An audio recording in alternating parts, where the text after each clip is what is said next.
here comes Foster Lawyer, and maybe everybody thinks I'm decent in March. It used to be. I've been a little slacky lately, but maybe Foster thinks he's back at East Lansing and Breslin, and it's a state tournament where he averaged 40 a game. He shot the ball well, he played well. And I want to tell everybody this, the best part of that whole thing was his best cheerleader wasn't his mom. It was Cassius Winston, and that kind of told me a lot. In fact, one time I told Cash to go and he said, "You should be a big coach."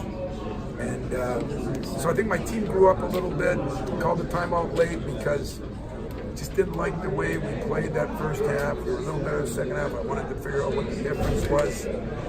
But as everybody's informed me, we've had a lot of good teams that have gone to Final Fours that either lost this first game or beat Northwestern when they weren't very good by 2 or Penn State by 2. So I'm going to take the win and move on, but hopefully we can grow from this because we weren't what we need to be if we're going to advance. Cassius's freshman year, he struggled, and Tum was his biggest cheerleader. Are you starting to see some similarities between the Tum-Cash relationship and the Cash-Foster relationship a little bit? Cassius Winston has been Foster's biggest cheerleader since he got on campus, and Cassius isn't that kind of, he's not the same personality as Tum. And I really appreciated that about Cash, and I think if you ask Foster, he'd really appreciate it, but maybe it's in the culture, maybe that's the greatest thing that happens is your culture is good enough that you plug in different people but you get similar results. Then I think you got something. He's just really solid. Just tries to do his job, really, when Cash is a little more daring. You know what a big shooting game can do? So for Foster to have a big game like this, what does that do to somebody's psyche? Yeah, I mean, I hope he's as up on himself as I am, really, and we're all excited that he was able to just kind of push past, not being able to play that much and not really getting that many shots.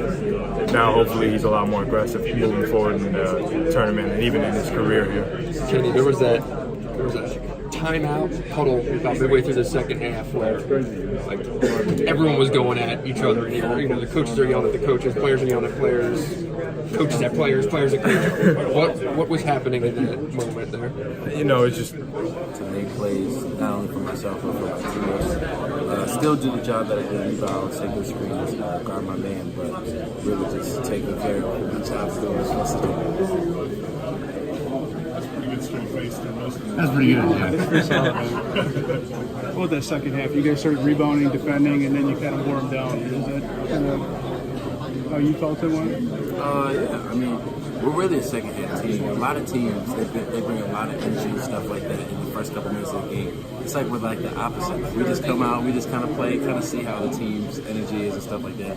If we're gonna hit shots, if we're not gonna hit shots, and then at halftime we literally break down everything we did wrong, and then we just don't make those mistakes the same. Coach getting tired of you guys being a second half team? You want a 2-half team?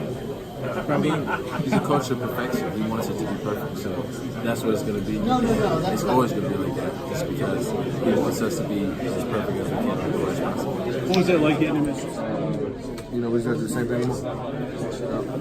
Nick, how's the hand feeling? Feels great. Obviously, I think it was 15 minutes today for you. Were you feeling winded? No, I just felt good. I know conditioning was a big part of the kind of concerns going into today. Do you feel like, you skipped a beat at all? No. Foster stepped up big. What did you kind of see out of him? He's just what I see out of Foster every day. He can shoot that ball. To be Foster open, he's gonna hit a lot of threes. So I see it out of him every day.